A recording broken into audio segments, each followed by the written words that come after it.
Good morning, good afternoon, mga ladies and gentlemen. Alas 4 na po ng hapon.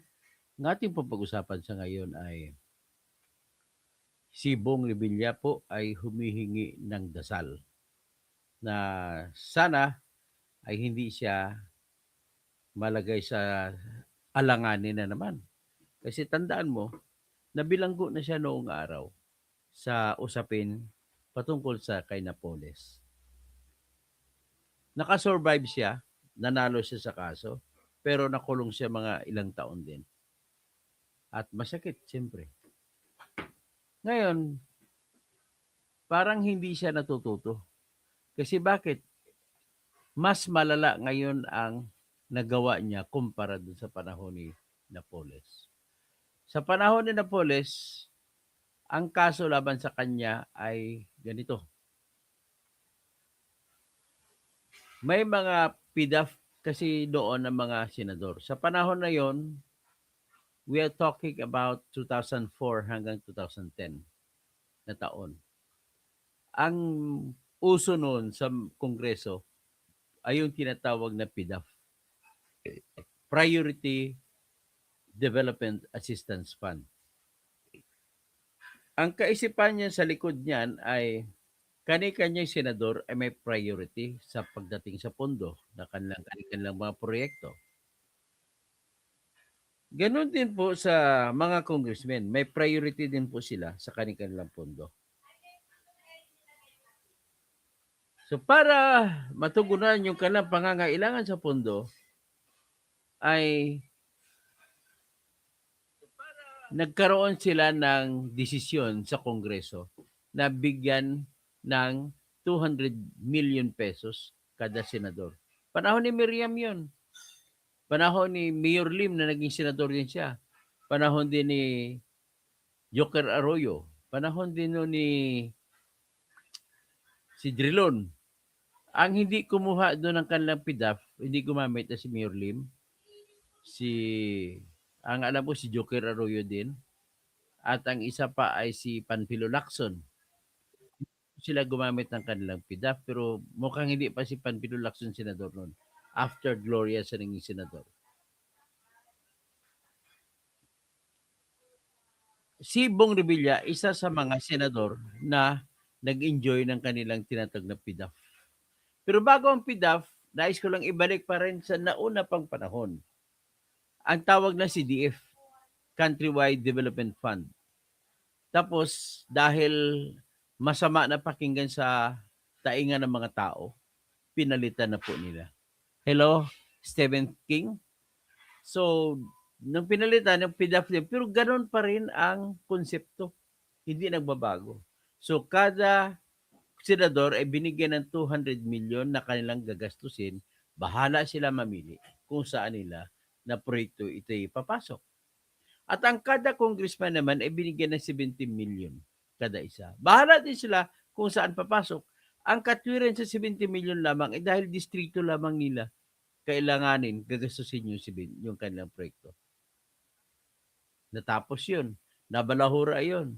Nagkaroon ng kaso na sinampa ni Greco Bilica na panlaban sa PDF at nagdesisyon ng Supreme Court na bawal ang PDAF sapagkat po ang PDAF, ang nature niyan, maglalagay ng pundo ang Kongreso. Pag sinabi ko Kongreso, kasama senador, kasama ang congressman na nag-agree sila, nagkasundo sila na bawat senador, ulitin ko lang, 200 million. At bawat congressman, 70 million. So, yan ang kasunduan nila. At sabi ang ginawa nila, sila mamimili kung saan ilagay ang mga proyekto na kasapi sa kanilang PDAF. Ganon din ang senador, ganon din ang mga congressmen. Ngayon, ang nangyari, dahil sa sila mamimili, kailanganin ngayon ng desisyon ng bawat senador at bawat congressman. At ang desisyon na yan ay ibigay nila, sasabihin nila ngayon doon sa sasabihin nila doon sa nagpapatupad ng proyekto. Nung during that time, ang nagpapatupad ng proyekto, bumuo sila ng opisina na tinatawag na TLRC, Technological Livelihood Research Center. At meron din sa NABCOR. So doon nakaparada ang mga pundo ng senador at saka mga congressmen. Susulat ang mga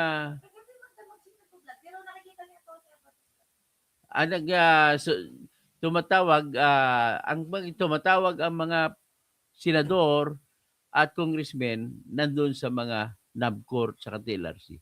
Sasabihin nila, kagaya kay Bong Revilla, pakibigay kay Janet Napoles ang aking pundo at bahala na si Janet Napoles magpapatupad.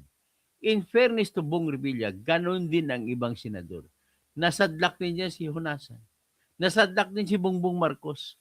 Meron din siyang proyekto na binigay kay Janet Napoles. Nasadlak din dyan si Jinggoy Estrada na napakalaki binigay kay Janet Napoles. Nasadlak din dyan si Enrile. Actually, marami sila. Mas marami pa rin sa mga congressmen. Ganun po nangyari dyan. Kasama din dyan sa congressmen na nasadlak dyan si Douglas Cagas na congressman noon sa Davao del Sur. Na si Douglas Cagas, yan ay tito ngayon ni Mayor Joseph Ortiz Cagas na isa sa sinususpetsa na nagpapatay kay Dudong Bukol, ang barangay chairman sa Barangay 3 de Mayo. At ang isang sinususpetsan dyan ay si Santa Cruz Mayor dati na si Jose Nelson Sala.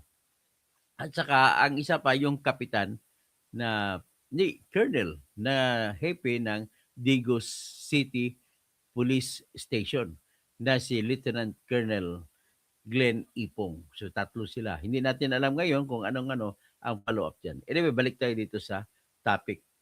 So ngayon, dahil sa ganun ang topic, sumulat si kaso ni Bongbong at saka ni Enrile, saka ni Jinggoy, sumulat po sila doon sa TLRC na ilipat sa kamay sa kumpanya ni Janet Napoles at bahala si Janet Napoles patupad. Sa madalit sabi, pinatupad ni Janet Napoles at ang kalahati ng pundo na nilipat kay Janet Napoles ay ibinigay kay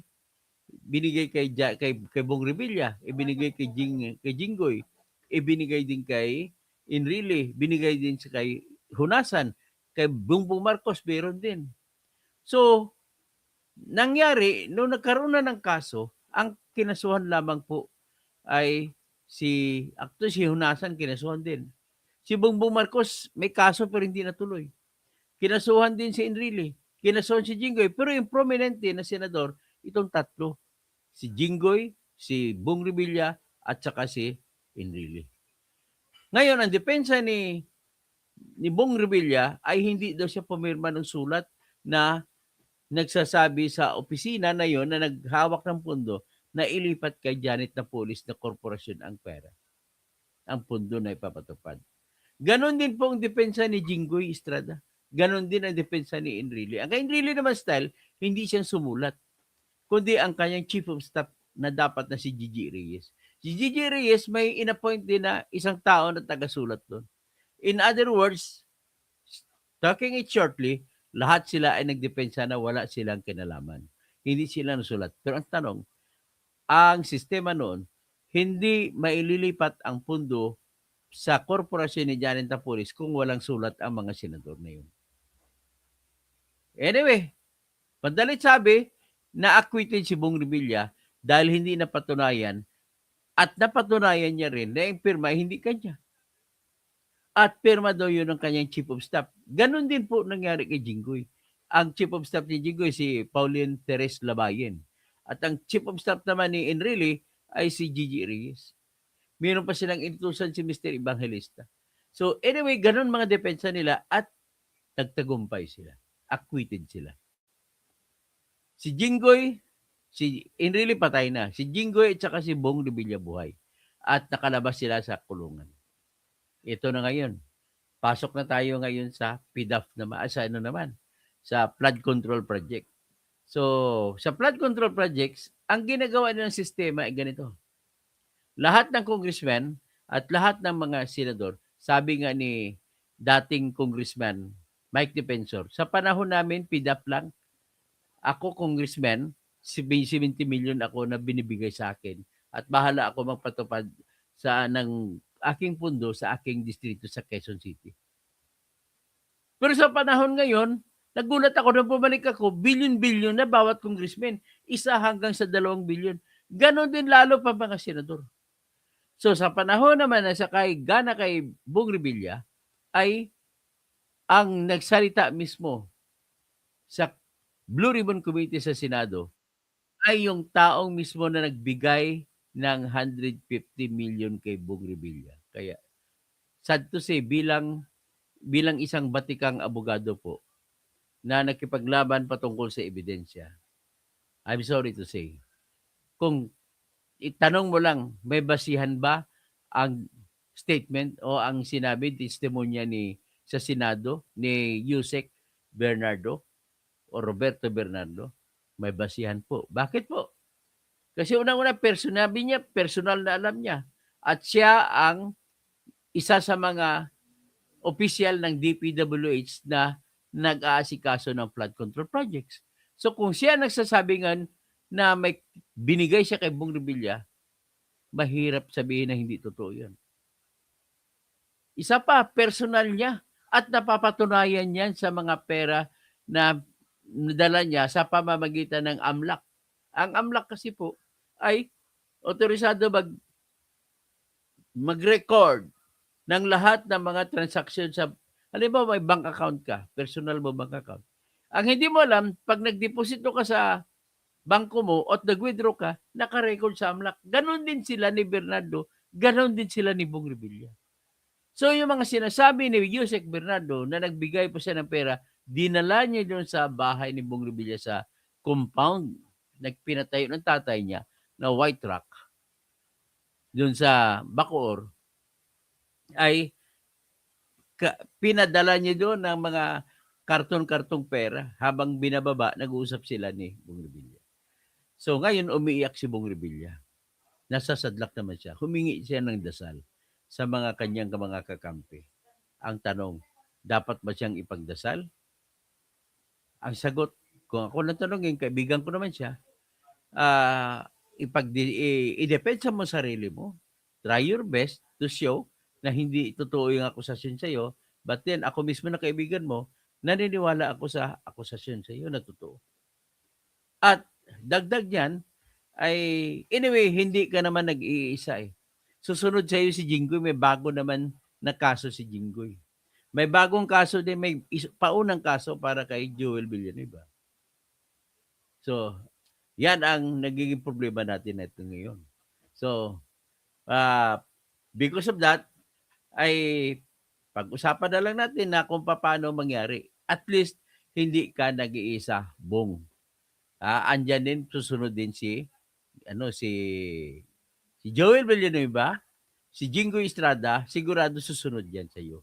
Kasi ang testimonya laban sa kanila ay kasing lakas din ng testimonya laban sa iyo. That is what will happen. I'm sure of that. Itaga mo sa bato yan, Bong. Ito ngayon, pakinggan muna natin. At gusto ko makita ninyo mukha ni Bong ng mamakawa. Ipakita natin ang mukha ni Bong. Pero dapat ba tayong maawa? Wala tayong pera. Sila maraming pera. Yan po ang katotohanan ng buhay natin. Ayan si Bong Revilla. Nagmamakawa, humihingi ng dasal. Dapat ba natin siya bigyan ng dasal? Yan naman ang tanong diyan. Tingnan natin sa isang anggulo na pinapalabas ng statement ni Bong Revilla. Ito.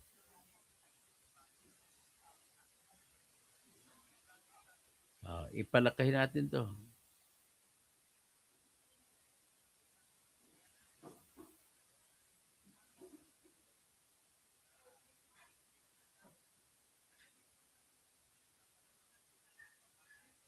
Si Bong Revilla, saan ba yun?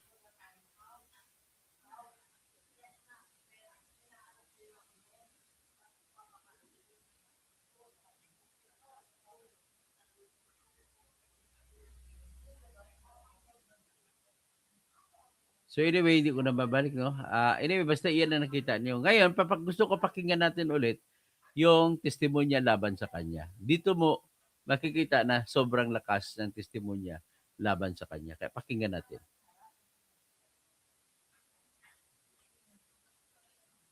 Ito si Yosek Roberto Bernardo. Pakinggan natin. Pakana o kayo nagbigay daan sa mga irregularidad na ito. Gayunpaman, napagtanto ko na ang isang pagkakamali ay hindi maaaring iwasto ng isa pang pagkakamali. At kung may maisang pamangkaso ay maaaring magtagal ito bago matapos. Sa aking pagkakaalam sa mga nakarang scam, tulad ng ilang kaso ng PIDAF, mahigit isang dekada na ang nakalipas, hanggang ngayon ay dinidinig pa. Kawawa ang bayan. Hindi ko matiyak kung ang mga pangunahing may sala sa mga irregularidad na ito ay mapapatawan ng kaukulang parusa sa lalong madaling panahon.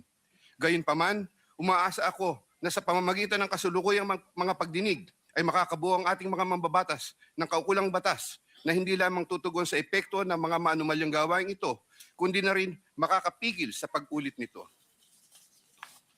The magnitude of the irregularities and how this have gravely affected and will affect our nation and its citizens cannot be overemphasized. I am committed to disclose everything that I know regarding these anomalies, particularly the complicated and ingenious ways by which these were carried out and perpetrated all these years. This, despite the serious threats to my personal safety and that of my family and loved ones. Mula sa aking paninilbihan bilang isang mababang laborer hanggang ako'y naging isang undersecretary, napag-alaman ko na ang profesional na kakayahan at integridad ay maaaring hindi sapat upang matiyak ang tagumpay sa profesional na karera ng isang tao. Nakapaloob sa isang tiwaling sistema kung saan ang isang tao ay pinangakuan ng biyaya o kaya'y pinipilit na lumahok sa mga irregularidad.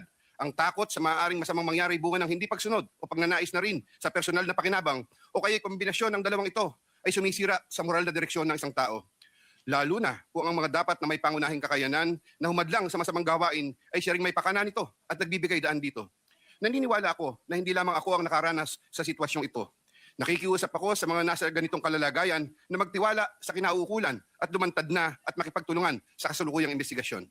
In connection with my application for coverage as a state witness under Public Act No. 6981, I have earlier submitted to the Department of Justice a second supplemental affidavit, further clarifying my previous disclosures on the government flood control and other infrastructure projects subject of the present proceedings. Once again, with the assurance of the Honorable Committee that my rights and benefits under RA 6981 shall be respected, I will be submitting the second supplemental affidavit to the Honorable Committee with the prior authority of the Department of Justice through the Honorable Frederick A. Vida, Acting DOJ Secretary, as set out in an authority to disclose, which I am likewise submitting to the Honorable Committee. Thank you po. Proceed with your statement.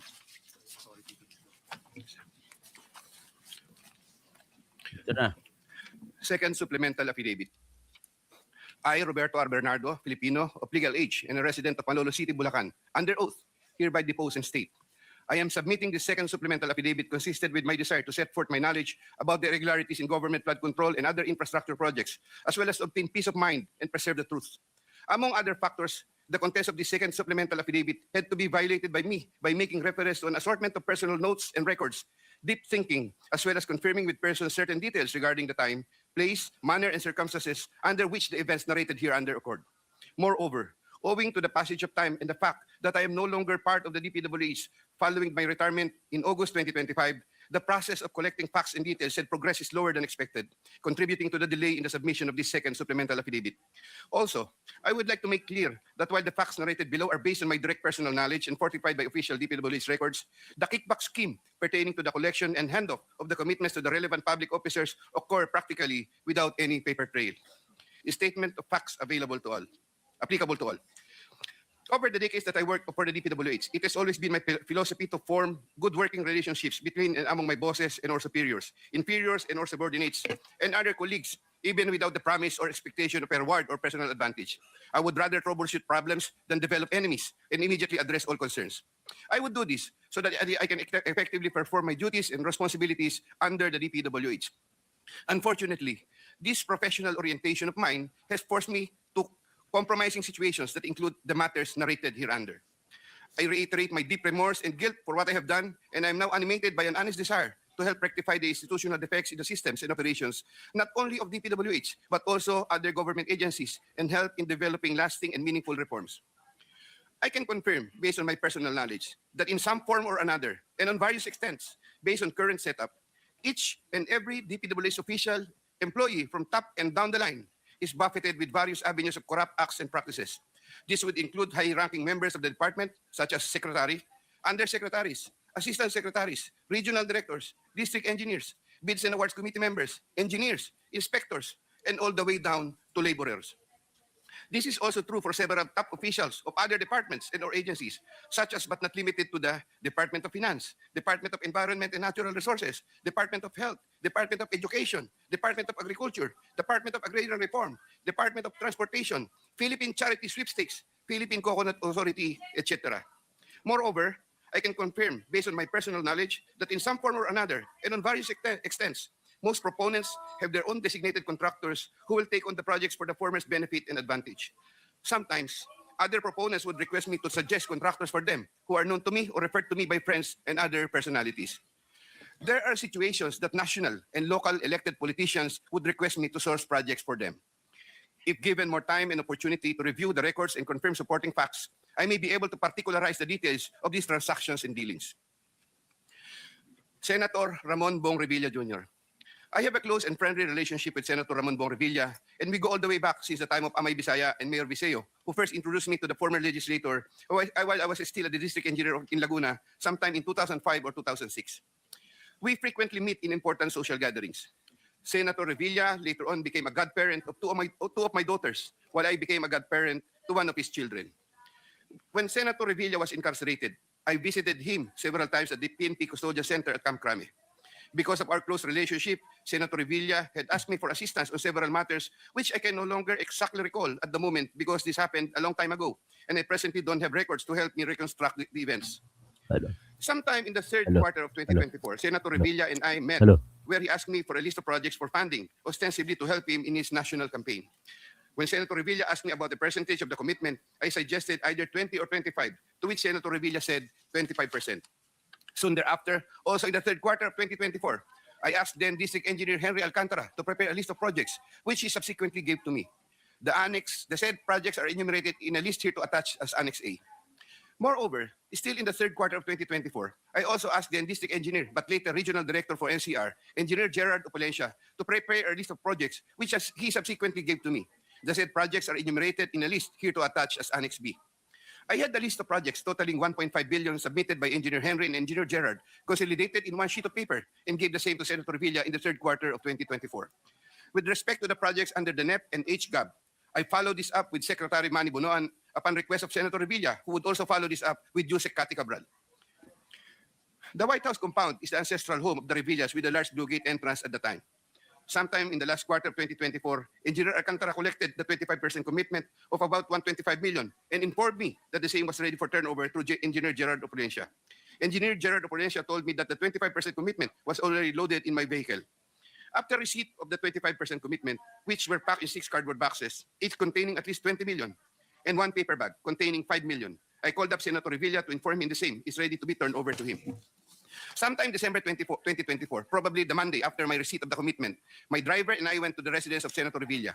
Upon reaching the area, I tried calling Senator Revilla, but he was not answering my call, so I waited. After waiting for approximately 1 hour at a nearby gasoline station, we were finally allowed inside the compound by the guard. Once inside, we parked the vehicle, and shortly upon alighting, I saw Senator Revilla at the terrace. I walked over to Senator Revilla for a casual talk. While the boxes were being unloaded, Senator Revilla and I talked for about 20 to 25 minutes. I asked him, Sen, bakit hindi ka nakakampanya? Senator Bong replied, okay naman pare, maganda results ng survey. Relax muna. The personnel of Senator Revilla helped in unloading the boxes. After the delivery of the commitment, I headed back to Manila. Sometime late January or February 2025, in relation to a list of projects submitted by Engineer Gerard Opalencia, Senator Revilla called me to follow up on the status of the commitment. About a week later, sometime February 2025, I informed Senator Revilla that the same was ready for turnover. Before the start of the campaign period for national elected positions, I directed one of my aides to deliver commitment amounting to 250 million to the residence of Senator Revilla at the White House compound, Aguinaldo Highway, Bacoor, Cavite. Senator Nancy Binay. Carlin Yap Villa is the aide of Senator Nancy Binay. Hindi lang ikaw, kaya huwag ka mag-alala, hindi ka nag-iisa. Ito si Nancy Binay kasama. Who transacted with me regarding the latest projects and commitment. If I recall correctly, I first met Carlin in the year 2018 during the budget season at the Senate. Eventually, sometime 2019, Yusek Taigi Olivar, whom I knew very well, endorsed Carlin to me. From then on, Carlin would contact me directly to follow up the status of different matters. Sometime fourth quarter in 2022, Carlin, claiming to act on behalf of Senator Binay, asked my help for the transfer of an assistant district engineer in Mindanao to another district a request which I endorsed to Sec Bunuan. Sometime during the third to fourth quarter of 2022, Carlin requested on behalf of Senator Binay for a list of projects worth around 1.882 billion with 12% commitment. The said projects are enumerated in a list here to attach as Annex C. I got 3% of 1.882 billion. I prepared a list of projects within my area of jurisdiction with the help of DPW's officials, but could not recall at this time exactly who among them gave me the list. But I can recall that it was Engineer Manny Bulusan who coordinated the collection of the commitment. Eventually, during the first quarter of 2023, the commitment was delivered to Carlin for Senator Binay in several tranches in Makati and Quezon City. But I could not recall at this time the details of the deliveries, but I undertake to submit additional information thereon. Sometime last quarter of 2023, Carlin again asked for Senator Binay a list of projects for inclusion and funding under the 2024 GAA, which I provided with the help of Engineer Gerard Apulesio and Engineer Henry Alcantara. The total list of projects initially amounted to 2.5 billion, but which was reduced to 1.672 billion. The said projects are enumerated in the list here to attach as Annex D. Apparently, some individual or group offered Senator Binay a higher amount of commitment of 15% instead of the previous 12%, with the promise that the commitment would be released much earlier. Yusek Trigiv learned about the plan to transact with this individual or group, and I was informed by Yusek Trigiv that he confronted Carlin and said to her, "Bakit nyo binabawasan ng kay Robert? Siya din naman ang nilalapitan ng mga yan pagka nagkakaproblema."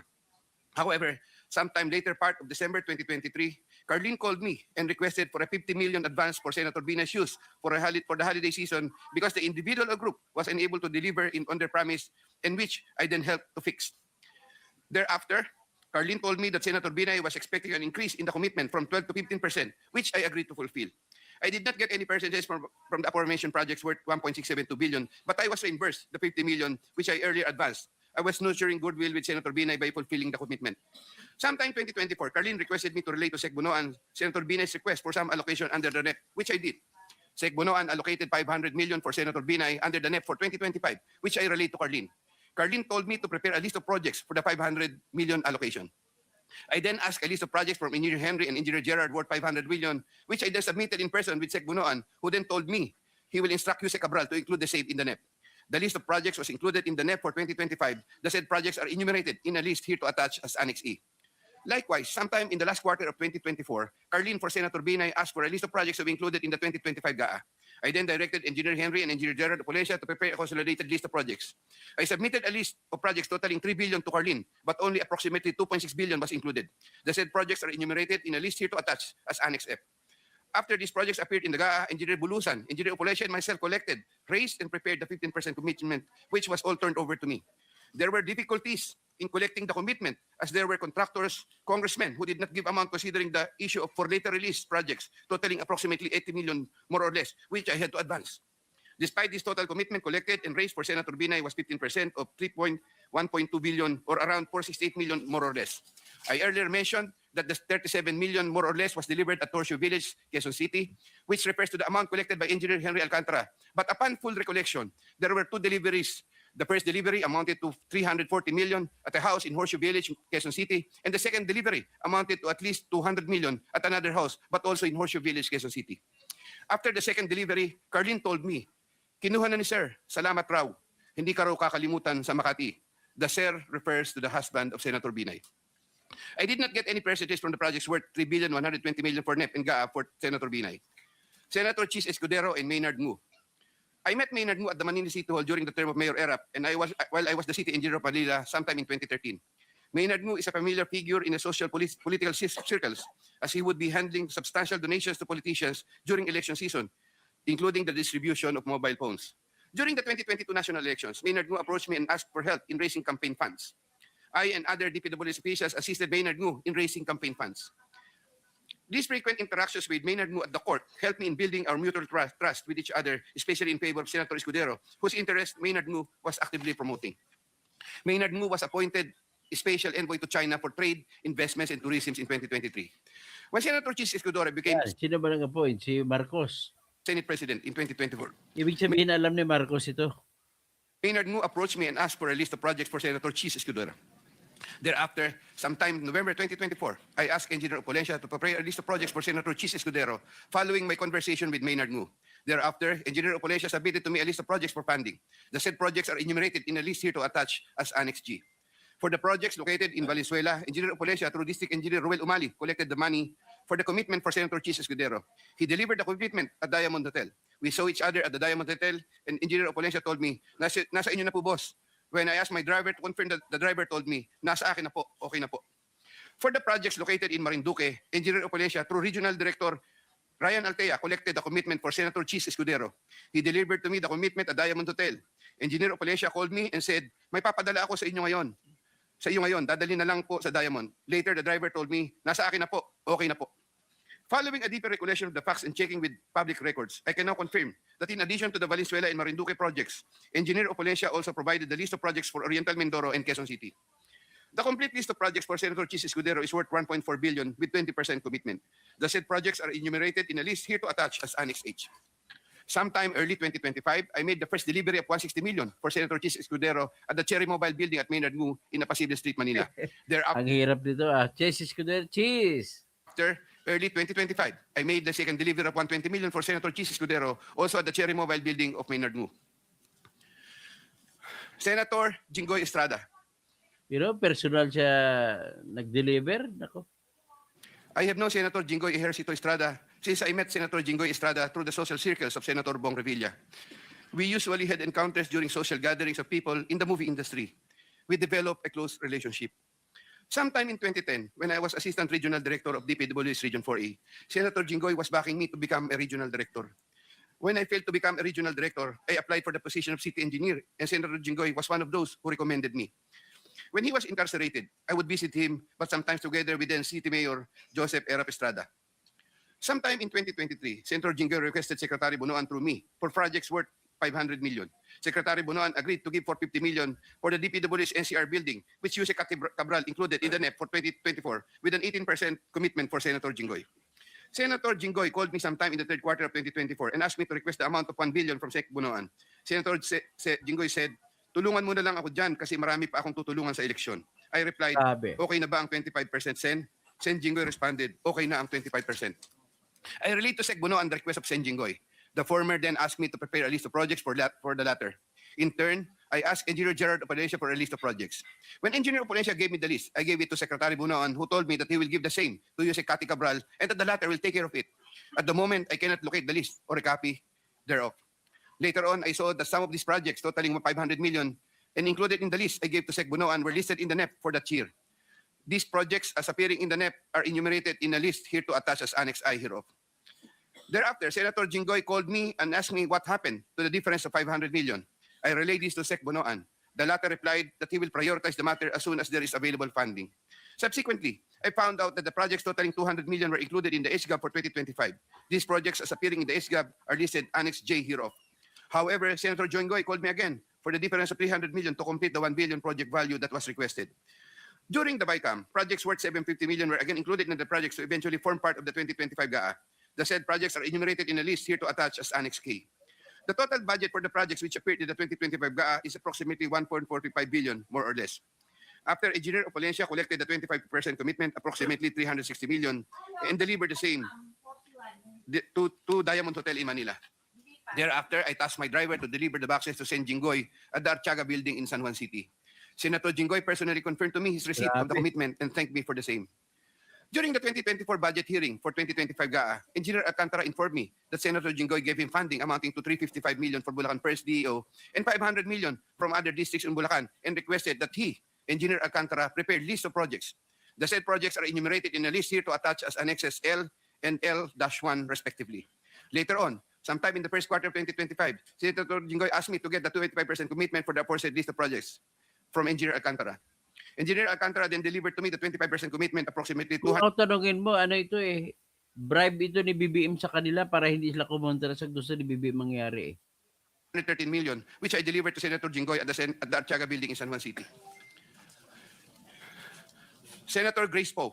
Yan, Grace po. Sometime third quarter of 2024, J.Y. De La Rosa, a staff of Senator Grace Poe, requested Sec Bunoan through me if Senator Grace Poe can be accommodated in the DPW's NEP. Sec Bunoan told me there is a 500 million for Senator Grace Poe and instructed me to ask the Senator for a list of projects. J.Y. De La Rosa. Tanda ko si Grace po ang unang kumontra, ang unang nagdepensa bakit tatanggalan ng pundo ng 74.4 billion ang PhilHealth. Yun pala. Gusto niyang ilipat sa flood control. told me to coordinate the matter with Mrs. Patron, a contractor. Mrs. Patron told me to prepare the list. Upon my instructions, Engineer Gerard Apolesha submitted a consolidated list of the following projects, 1 in Laguna and 3 in NCR. These projects are indicated in the list here to attach as Annex M. Thereafter, the list of projects was included in the NEP by Sec Bunoan through Yusek Kati Cabral. Later on, the said projects appeared in the GAA for 2025. There was a 20% commitment collected for Senator Grace Poe. Mrs. Patron, a contractor, collected the commitment for Sen Grace Poe at Diamond Hotel from one of my aides. Grabe talaga to, notorious pala itong Diamond Hotel. Congresswoman Mary Mitzi Mitz Kahayon Uy. There were projects released in Congresswoman Kahayon Uy's congressional district, which I facilitated. I submitted projects being proposed by her to propose Tay ka na, Mitch Kahayon. for funding, the details of which I am still verifying and confirming at the moment. Congressman Lerida Robes. There were Yan, Florida Robes, nagkukunwari ka na hindi kurap, putang inang punyeta kang babae ka. also projects released in Congresswoman Lerida Robes' congressional district, which I facilitated. I submitted projects being proposed by her to proponents for funding, the details of which I'm still verifying and confirming at the moment. Congressman Zaldico.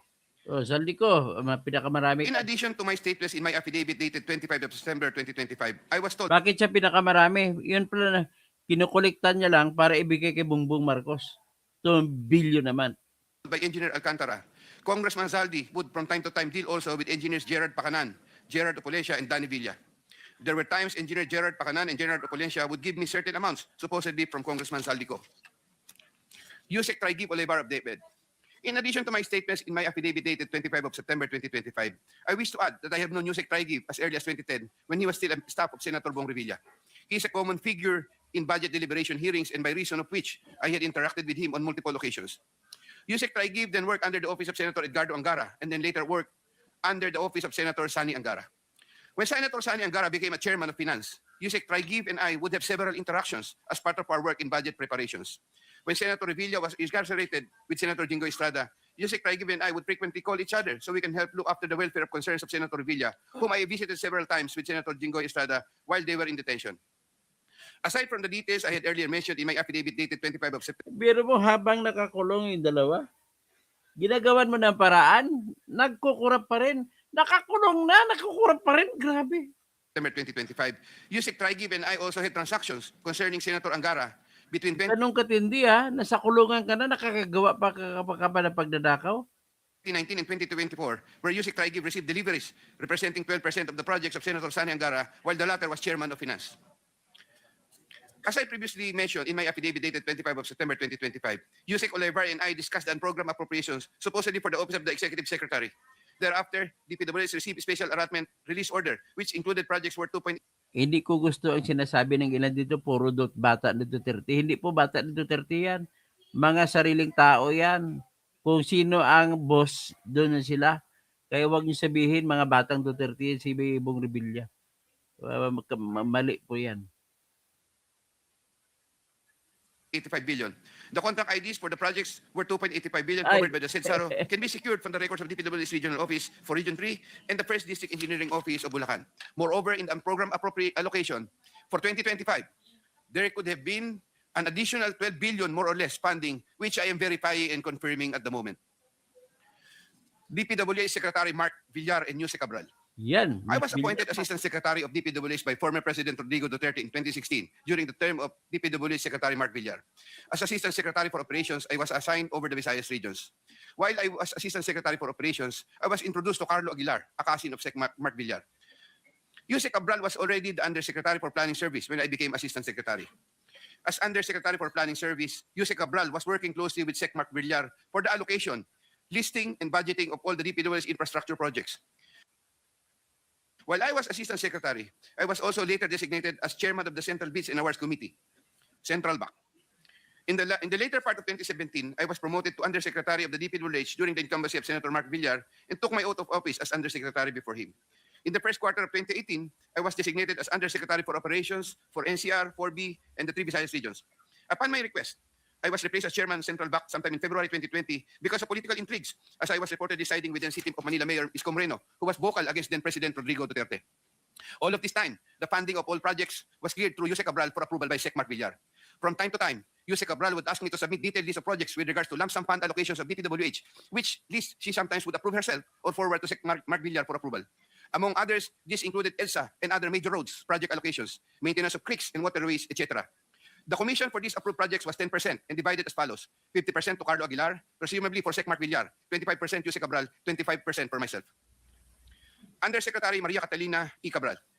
As a general rule, with very little exceptions, it is Yusek Maria Catalina Cabral, with the imprimatur of Secretary Mark Villar, and later continued by Sec Manny Bunoan, who had control at the DPWH level to remove, include, add, deduct, or modify insertions of items in the NEP for infrastructure or those pertaining to DPWH. Yusek Cabral would tell me that she would communicate and meet legislators to inform them of the amount of their allocations and ask them for titles of projects that they want to include in the DPWH budget. In a matrix of process flow that I have prepared, which I am attaching here to as Annex N, Yusek Cabral has total influence and authority in preparing and finalizing the NEP for infrastructure. On multiple occasions, I personally delivered and also caused to be delivered cash to Yusek Cabral at her house at Atalon, Quezon City, and other places. Grabe. DPWH Secretary Manuel Bonoan. DPWH Secretary Manuel Bonoan is a long-time DPWH official who has held top positions through different administrations. I look up to Sec Bonoan and consider him as a mentor. I treasure his guidance and friendship over the years. Prior to Sec Bonoan's assumption as Secretary of DPWH, I was the Undersecretary for Operations and Planning for NCR, Visayas, having assumed the said position in 2018. Unlike during the time of Sec Mark Villar, when I was not given much task, even removed as back chairman, and had very limited operational functions during the COVID pandemic period, Sec Bonoan entrusted me with more operational functions and let me work more closely with Jose Cabral. Sometime in 2022, Sec Bonoan directed me to submit a list of projects for possible inclusion in the NEP for fiscal year 2023 worth around 450 million.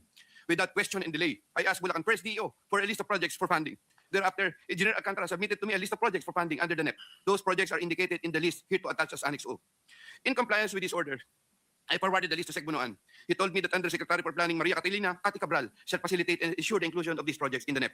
Engineer Alcantara gave the 10% of the value of the projects. Similarly, in 2023, Sec Bonoan directed me to submit a list of projects for possible inclusion in the NEP for fiscal year 2024 worth around 150 million. Again, without question and delay, I asked Bulacan First DO for a list of projects for funding. Thereafter, Engineer Alcantara submitted to me a list of projects for funding under the NEP. Those projects are indicated in the list here to attach as Annex P. In compliance with this order, I forwarded the list to Sec Bonoan. In compliance with this order, I forwarded the list to Sec Bonoan. Sec Bonoan said that Yusek Cabral shall again facilitate and ensure the inclusion of these projects in the NEP. Engineer Alcantara gave 15% of the value of the projects. Also in the year 2024, Sec Bonoan also directed me to submit a list of projects for possible inclusion in the NEP for fiscal year 2025 for the amount of 900 million. I asked Bulacan First DO for a list of projects for funding. Thereafter, Engineer Alcantara submitted to me a list of projects for funding under the NEP. Those projects are indicated in the list here to attach as Annex Q. In compliance with this order, I forwarded the list to Sec Bonoan. Sec Bonoan said that Yusek Cabral shall again facilitate and ensure the inclusion of these projects in the NEP. Engineer Alcantara gave 20% of the value of the projects. With respect to the commitments collected by Engineer Alcantara narrated above, Secretary Bonoan and I received a percentage. In many instances during budget deliberations, I was tasked by Sec Bonoan to talk to legislators over their funding and other concerns, and to forward these concerns to Yusek Cabral for action and resolution. Sec Bonoan and Yusek Cabral. Every year, including years 2023, 2024, and 2025, Yusek Ati Cabral apportions the budget ceiling for the DPWH's allocable NEP among the districts according to the endorsed programs, activities, and projects. PAPs. Although she would make it appear that 100% allocable NEP had been apportioned, Yusek Ati Cabral would reserve a substantial percentage of that allocable NEP for her and Sec Bonoan's preferred projects. Sec Manny Bunoan would from time to time ask me to take charge of part of his own reserve allocations. The value of the projects that I handled for Sec Bonoan was at least 5 billion per annum for the years 2023, 2024, and 2025, with an average of 15% commitment. Of this 15% average commitment, Sec Bonoan 75% usually would give. Of this 15% average commitment, Sec Bonoan 75% usually would give me 25% of the commitment, with the rest of the commitment shared between him and Yusek Ati Cabral. Yusek Ati Cabral herself took charge of her own reserve allocations. Once again, I humbly reserve the right to submit another supplementary affidavit if warranted in the premises. I attest to the truth of the foregoing statement. So yan po ang ano. So narinig natin uli, medyo sa tuwing bagong pagkakarinig natin, medyo nakaklaro. Lalong nakaklaro. So nakita naman ninyo, I do believe as an experienced trial lawyer, mataas na po ang uri ng ebidensya na bit-bit ni Robert Bernardo. Yusek pa siya nung posisyon niya. Alam niya ang nangyayari, kaya mataas ang uri ng kanyang ebidensya na bit-bit. Kaya I predict, makukonvict po rito si Bong Revilla. Mako-convict si Jinggoy Estrada, mako-convict din si Nancy Binay, mako-convict din si Grace po. Kay Villar, mukhang mako-convict din. Marami po sila. Kaya yan po ang ating kasama na pong iba doon. Kaya tama din si Cassandra Daisy na gumanti ata yung kaluluwa ni Atty. Richard Cambe. So sabi ni Where is Bunuan, stress pa rin, sabi ni Cassandra Daisy. May bahay pa, nagsalita ka na rin sa pagnanakaw. Tapos si Blesilda Good, Rafi Tolfo, kung gusto mo ng super discreet na low profile meeting place, Diamond Hotel. Kaya pala doon pala sila sa Diamond Hotel lagi sa Yurakuen Japanese Restaurant. So ang pugi, puro mga bata ni Duterte, hindi po para mga bata Duterte. Hindi po bata ni Duterte, puro mga kwanyon, mga sip-sip. Naging bata sila Duterte sa panahon Duterte, sila naman bata ngayon ni Marcos. Ganun na po kasimple. Huwag ka magsabi na Duterte po sila.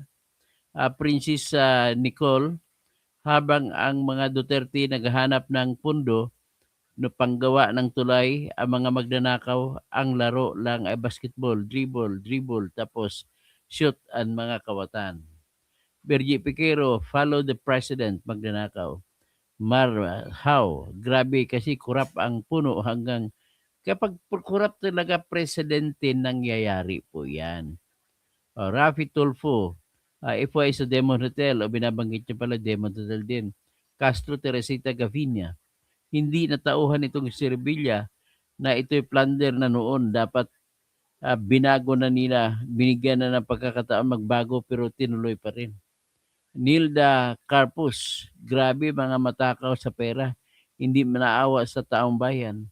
Kaya nangyari nga, buwan sa tip, isuloy sa tip eh. Parang ganon.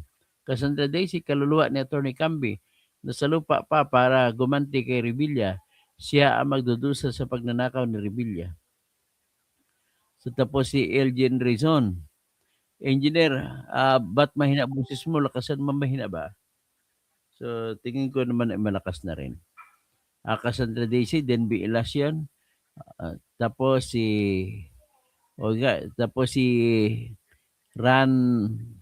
Rana Indo, 1. Nakakawa po ang ating bansa. Ang mga Pilipino binibigyan ng halaga ay ang politics, hindi na ang bansa. Tapos Fernando Rafael Cuervo, muy buenas días. Muy buenas días también, Señor Fernando Rafael Fernandez Cuervo. Gregorio Pukit, di pa kasi nadadala, bakit may umulit pa? Tama, nakatamina, mamo. Yan, nakatiming din sa Konnichiwa, mamo. Okay, Elcid Pablo, wala nang pag-asang Pilipinas. Mark Carlson, tapos Bergie Piquero, Danilo Thailand, Naimbaga Malim, Doktor, Attorney. Sige, maya pagat panapon. Magandang hapon, maayong hapon, maupay nga kulop. Sa lahat, sa marahay na hapon, sa mga Bicolano. Brad Dennis Kausing, Pastor Rudy Rabi, sino pa? Stephen King. So, yan po ang ating episode sa ngayon. So, ang sagot natin kay Revilla, nanghingi ng dasal, huwag ka mag-alala, may sinasabi sila, may kasama ka. Francisco Monton, good PM totoo, mabuti. Sana yung 60 billion na transfer nila sa isauli, hindi pa po nasa uli. Makatang Tambay, ubos ang 6 years na sa kasangga ng gobyerno sa mga kapalpakan nila, walang service. Kaya nga palpak po ang pamahalaan ng BBM. So hanggang yan po, maraming salamat po. Paki-share, paki-like, at yung mga iba paki-skip po ng huwag skip ang ads ko para naman makatulong kayo sa akin. Ito lamang po ang aking napapalakas para sa ako'y magpatuloy na magbibigay sa inyo ng magandang mga komento, mag-interpret kung ano nangyari, at sa sunod pag-usapan natin, siguro explain ko sa inyo ng buong buo kung ano yung tinatawag na PhilHealth na decision ng Supreme Court, at ayaw pa rin sumurindir si Marcos, buwang talaga. Itcha-challenge pa rin, mag-file pa rin ng motion for reconsideration. Hanggang dyan lang po at magandang hapon po sa lahat.